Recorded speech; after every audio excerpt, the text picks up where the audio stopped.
Hey, is stress sabotaging your fat loss? You've probably heard that stress can mess with your fitness and your fat loss, but is it really true? If it is true, could it be the one thing that's actually holding you back from real progress? Well, today we're going to be breaking that down, why stress does actually matter for your results, how to spot it if it's sabotaging you, and the most effective ways to lower stress naturally so that you can actually get your body working for you instead of against you. Hey, if you're new to the channel, welcome. If you're coming back, welcome back. I'm Lance. Since 2005, I have helped hundreds of high performing entrepreneurs drop fat, build strength, and get back their edge without extreme diets or gym bro tactics. The stress, yeah, I've seen it wreck pretty much everybody's progress in the past that I've worked with in the last 20 years, more times than I can count. It does make a difference, but we're going to talk about what does make a difference and what doesn't. So, without further ado, let's go ahead and dive on in so that we can get you some much needed relief and some better results. All right. So, let me go ahead and share my screen here and we'll dive in. There we go. All right, cool. All right, guys. So the question is, does stress really kill your fitness results? And we're going to talk about how to actually lower stress so you can get better fitness, better health, better fat loss out of what you're actually doing, okay? All right. So the very first thing we're talking about is stress and fitness. So if you have not watched my video yet on sleep, I definitely recommend that you go watch that right after this video. These two are going to go hand in hand with each other. So here's what you need to know. There are 4 health and fitness drivers.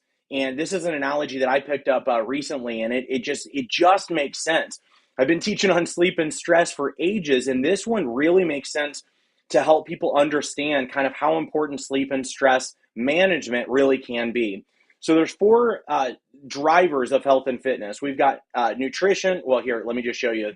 There we go.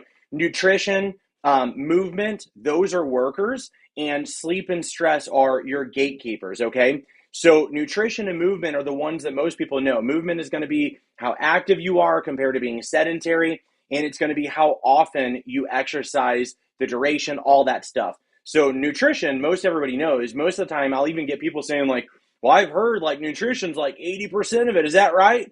Well, I see where you're coming, but no, it's not right. It's an equal part of this. Without focusing on adequate movement, adequate nutrition, and proper or optimized sleep and stress, your nutrition can really hold you back also, even if your nutrition is dialed in. I should say that another way. You can still have your nutrition dialed in and not get the results you want. There we go. Come on, brain, work with me. All right. So here's the thing, though. If the workers, which are nutrition and movement, if those are prevented from getting in, they can't do their job right, okay? It's just another analogy just to state that if nutrition and exercise are the key workers, but the gatekeepers are holding it shut, sleep and stress, you might be doing everything right, but you're not going to see the results that you want to, okay? Hopefully that makes sense. Let me know in the comments if it does not. All right, so chronic stress is going to trigger the sympathetic nervous system. This is your fight or flight response system, okay? This is going to elevate your cortisol, which is going to play a couple different roles. Number one, it can increase your fat storage, especially where it comes to belly fat. This is what's often known as cortisol belly, okay? So again, this is another reason why people will call it beer belly. Beer or alcohol is also going to begin secreting cortisol. When we have excess cortisol, we're going to have excess body or belly fat. So that's kind of the first one. The second one is it's going to lower your testosterone, okay? So when you have chronic stress and it's producing or secreting more cortisol, you are going to have a lower testosterone level, not to mention simply being over fat or obese or carrying too much fat. We can call it any clinical name we want to. Automatically over time is going, I shouldn't say that way, is going to be a big variable towards having your testosterone lowered. So a lot of times I'll end up saying one of those words for emphasis. I'm like, that's not exactly right. So don't hold me to things if I say the word like automatically. What I mean by this is that simply being over fat by carrying excess body fat in and of itself is going to lead to decreased testosterone and thyroid production, or function rather. And then we exacerbate that even more when we've got high cortisol, okay? The other thing it's going to do is disrupt serotonin, okay? So that's going to lead to your mood swings. It's going to lead to lacking motivation, feelings of depression, hopelessness, all kinds of things, where some people are like, I'm just so unmotivated. Well, yeah, you're probably super stressed and you're trying to just be in survival mode. Okay, so the next thing is that can affect this is processed foods and stimulants. So excessive alcohol, caffeine, processed sugars, all of these things are going to potentially spike cortisol. That's going to lead to that stress overload where, again, your body is regularly in fight or flight response. And if that's happening, the rest of the functions are not going to be doing what they need to. Junk food also can cause blood sugar crashes, or really it spikes. Where we have an increase, it's energy crashes and blood sugar spikes. And this indirectly is going to boost the stress response. If we have a blood sugar crash because of the glucose spiking, it's going to crash. In that crash is where we have cortisol increase, okay? So I wanted to make sure I specified that since I didn't exactly type that well. Okay, this is a good one too, guys. Kind of think of stress like a faulty thermostat in your house. No matter how much you try to adjust the temperature, it's always too hot or too cold because you're trying to set it and it's regulating based on the other things that you're doing. So if you've got high stress, you're trying to regulate your fitness and your regulate your fitness, your body fat, and your health and energy through nutrition and all of this. So it's like you're going to set the thermostat, but it's a faulty thermostat. So even though you're doing that, it keeps on slamming you back down to high stress, high cortisol, increased ghrelin, and all this stuff, okay? Ghrelin's the hunger hormone, by the way. Okay, your body stress response works the same way, though, when it's stuck in overdrive, and this is just really what you got to know. Let me remove that. All right. If you're always stressed, your body really is constantly in what, we could call it damage control mode, fight or flight mode, whatever you want to say, but it really does slow down your fat loss processes.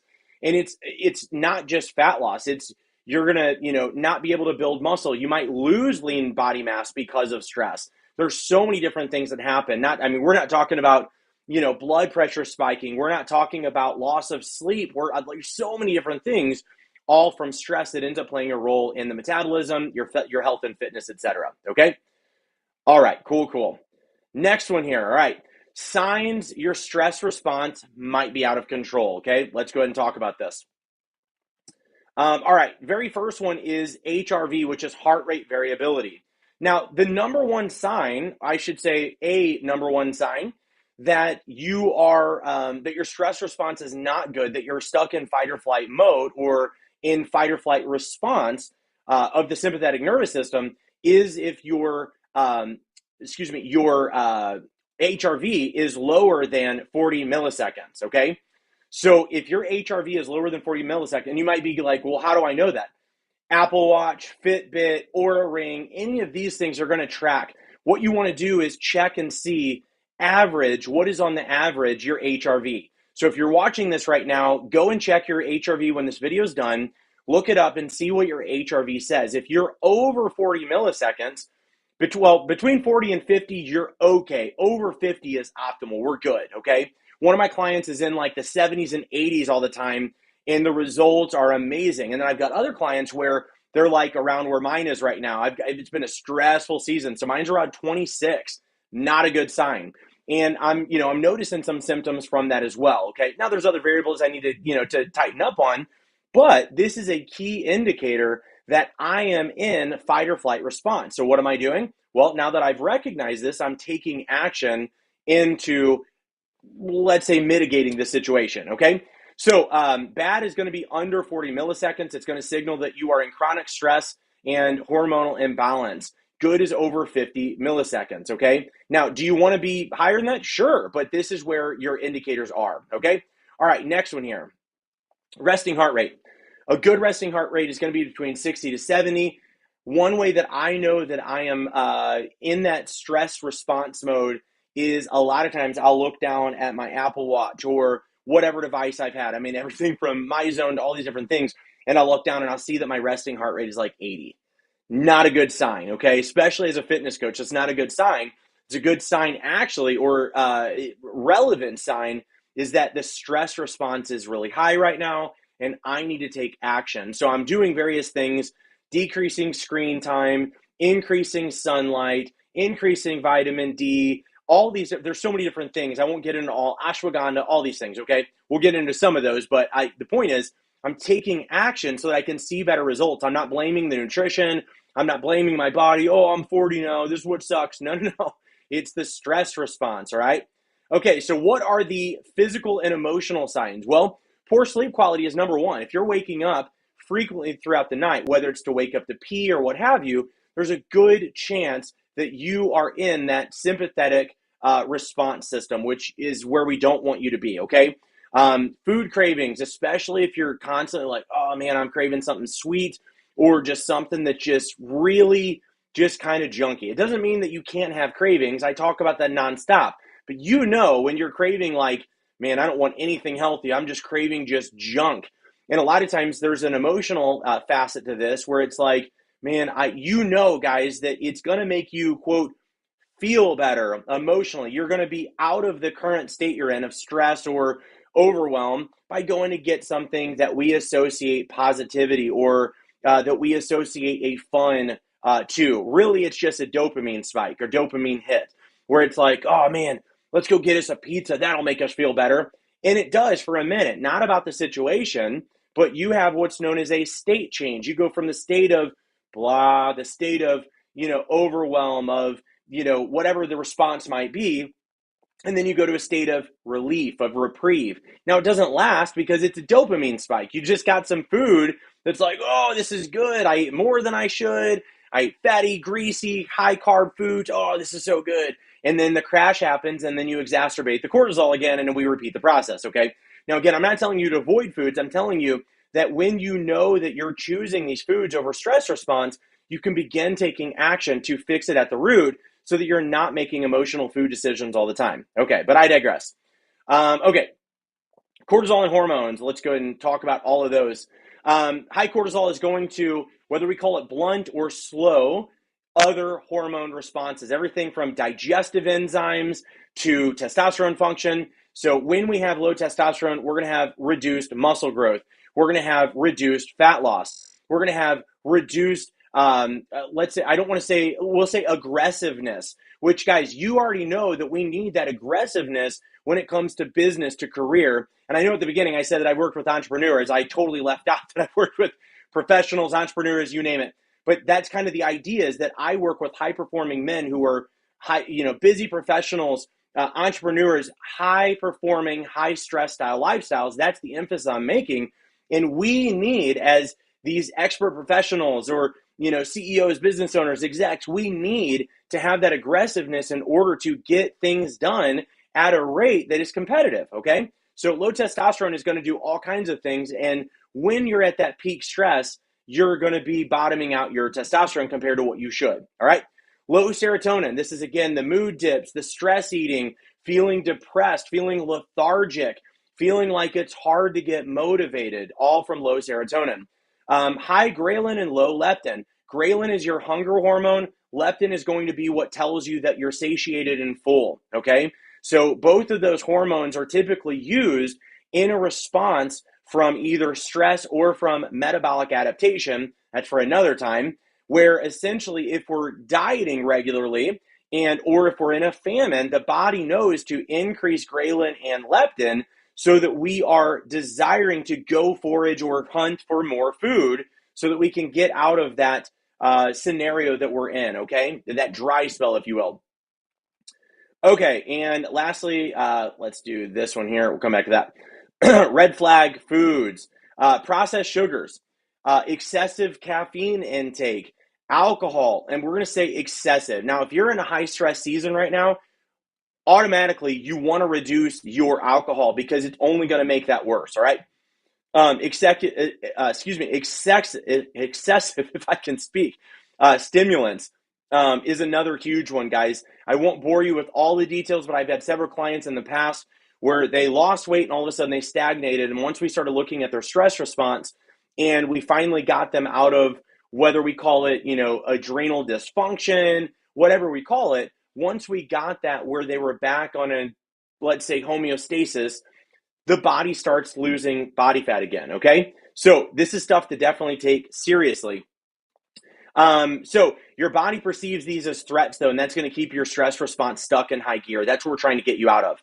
So the question for you is, have you noticed any of these signs or any other ones that I didn't cover? Go ahead and drop those in the comments. I'd love to know which ones you've got.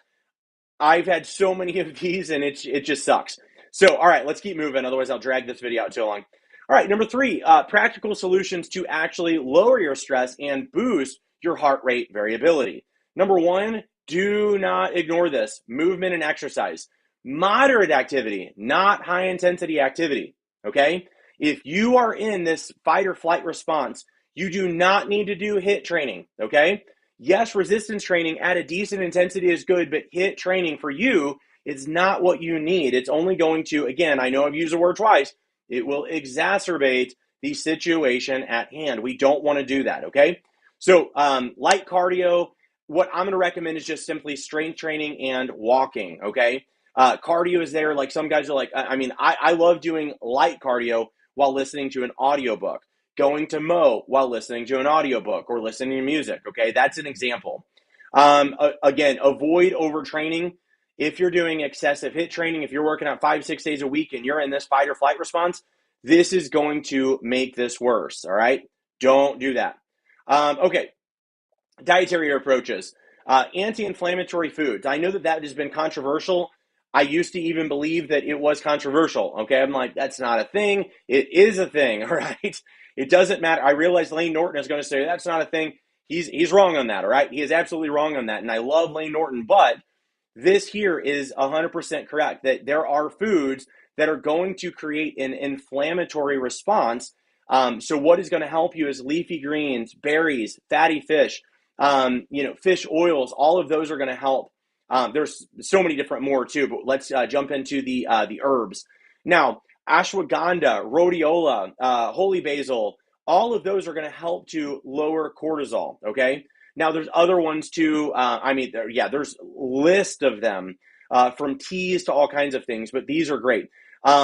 Natural energy sources, if you are going to decrease the stimulants like caffeine, green tea, L-theanine, beet juice is amazing that's like a natural nitric oxide. So that one's an amazing one. If you've not tried that, honestly, it's one of my favorite pre-workouts too. Gives you a phenomenal pump. So beet juice, beet powder, amazing. All right. Another one too is going to be mindfulness and stress reduction, but I don't want to just leave it there. There's breathing techniques such as box breathing or what we've called 4-corner breathing in the past. This is where it's 4, 4, 4, 4. So it's 4 seconds exhale, 4 seconds pause once you've exhaled, 4 seconds inhale, 4-second pause, and then repeat, okay? This is going to activate your parasympathetic nervous system because it's going to begin to tell your body that if you're breathing like this, that instead of the shallow breathing and the rapid breathing, it begins to reset everything because now your body perceives that there's nothing to be afraid of, okay? So it's just kind of a little hack and it works really, really well. Okay, now I'm going to specify this one too. Chances are you guys already know the Bible is home base for Lauren and myself, but if you don't, I've specified here prayer, biblical meditation, and stretching are another thing, part of the mindfulness. Now, a lot of times people are just going to say meditation. There are, from my experience, there's 2 main types of meditation. One is more of the esoteric yogi style meditation. You are clearing your mind of all things, okay? I don't agree with that process. I won't get into the reasons why on this video, but I don't agree with that process. We'll leave it at that. If you want to know more, drop a comment. We'll talk about that in another one. Biblical meditation, it doesn't mean you have to do it using the Bible. What I'm saying is the meditation that is taken out of what the Bible talks about. It talks about meditating on the Word, meditating on Scripture, etc., etc. This is where you are focusing on one thing. So you're clearing your mind of all the distractions, tomorrow, yesterday, my past. And this is one thing that I learned years ago. Today plus yesterday is going to equal regret and, it equals regret and sorrow. Today plus tomorrow is going to equal anxiety, okay, and worry. Today is all we're meant to focus on. And if you start doing that, This is a form of biblical meditation where you're focusing on today, or you're focusing on the gratitude of, hey, I don't know what tomorrow's going to bring, but today I have food on the table. Today I've got a job that I can be happy with, or my career. Today I've got this business that I'm blessed with. Today I've got my family, my kids. I've got all of these things. I'm blessed. I'm going to focus on not the lack or the gap. I'm going to focus on what I've got. And that brings us to the gratitude space. When you're in gratitude, it is automatically going to begin reducing cortisol levels as well. There's a whole lot of study to do on the effects of gratitude and prayer. Okay, so that's why I specified the biblical meditation, because it works. It absolutely works. And it's not emptying your mind, it's removing things from your mind that you don't need. All right, that's the idea. Now, stretching is another one. If you do, if you want to focus on stretching, which I highly recommend, especially if you're sore, you got knots, stretching is amazing, but you want to keep in mind that you want to stretch for about 30 seconds minimum on each body part that you're stretching. And you want to breathe deeply. The key is to breathe deeper on the exhale. So you're trying to evacuate everything from your lungs, and that's going to cause your diaphragm to recoil back stronger, getting you better and deeper oxygen coming in, okay?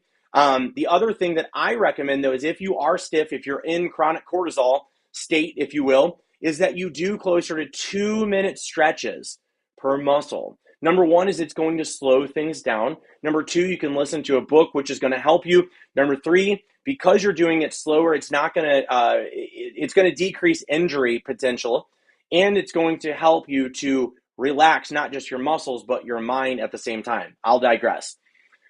Okay. Sleep and recovery. All right. So improving your sleep is something that's absolutely imperative.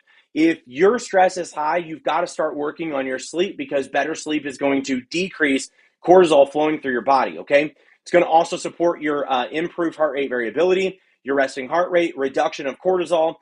Movement is the other thing. The more you move, like guys, I've tracked this for almost 6 years now.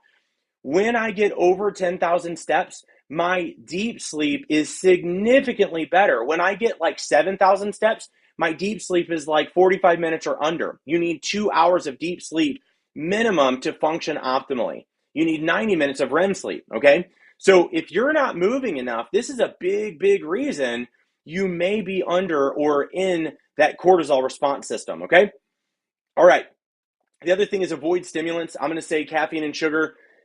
Reduce those after 2 p.m. Now, if you get up later, then fine, make it 3 or 4 p.m., but give yourself time for your body to respond. The half-life of caffeine, I think, is 6 hours, 5 or 6 hours. So that means that over 5 or 6 hours, only half of the caffeine in your system is reduced, okay? So keep that in mind. It lasts a good amount of time. All right, supplements, guys. All right, let me move that up. There we go. Supplements. Magnesium glycinate. Talked about that one on the sleep one. It's going to help sleep. It's going to calm the nervous system. It's absolutely wonderful. Ashwagandha, another one, proven to reduce cortisol. Omega-3s, again, whether you get that from fish or whether you get it from this, it's going to lower inflammation. It will also help your joints too. It's going to improve your mood and obviously help with hormones. Now, your stress response doesn't just happen to you. It's not just like, oh, this season I'm in, this is where I'm at.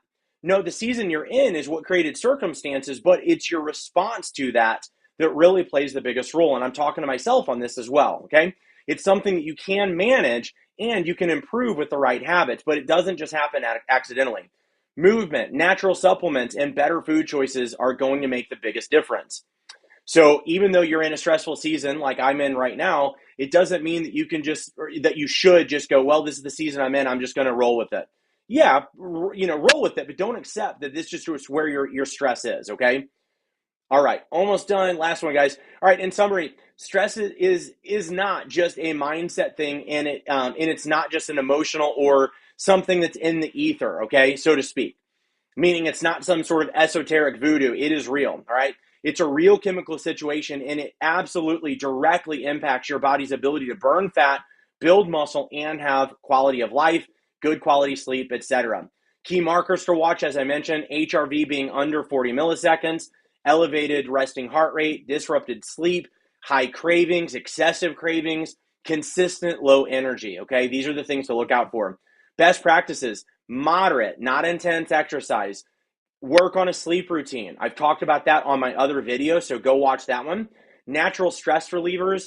Do not reach for food, drugs, or alcohol constantly. This is known as numbing and escapism. It'll do you more harm than good. I'll talk about that in another video. Also, nutrient-dense foods. I'm going to talk about that with the frequency and megahertz that you get from food. That's a whole fun thing. So keep that in mind. And lastly, hang on. There we go. Cool. All right, guys, lastly, if you found this helpful, please hit the like button and subscribe for more content designed specifically for high-achieving guys like you, whether you are a high-performing, busy professional, high-performing business owner like myself, entrepreneur, or CEO or exec.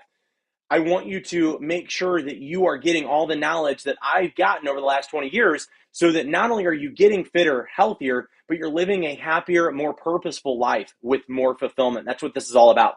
If stress is holding you back from your fitness goals or from your quality of life, in the links below, you'll see you can book a free health and fitness audit. Right now, it's free. It won't be for long, but this is something that I'm giving away right now. And if you book that with me, we'll just simply figure out what is holding you back or what's out of alignment with your life, and we'll come up with some solutions and strategies for you that will begin to set you on the right path so that you can have the freedom that you actually want. So thank you guys so much for tuning in.